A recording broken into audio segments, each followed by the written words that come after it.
Hello student, আমি পিঙ্কি মুখার্জি আজকের সেশনে তোমাদের সাথে আলোচনা করব ওয়ার্ড প্রসেসিংয়ে symbol insert, object insert, equation insert এবং সেই সম্বন্ধে। ক্লিয়ার হলো?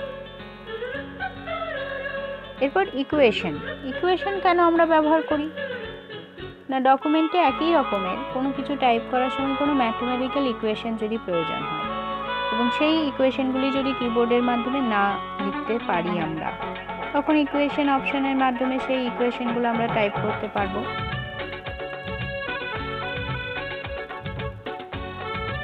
কোন অপশন ব্যবহার করে তাহলে লাইন, জিওমেট্রি এই সমস্ত আমরা সংযোগ করতে পারি? Shape option.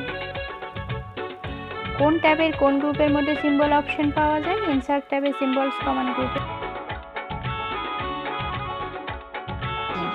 যদি আমার ভিডিও ভালো লেগে থাকে তাহলে please like, subscribe and share.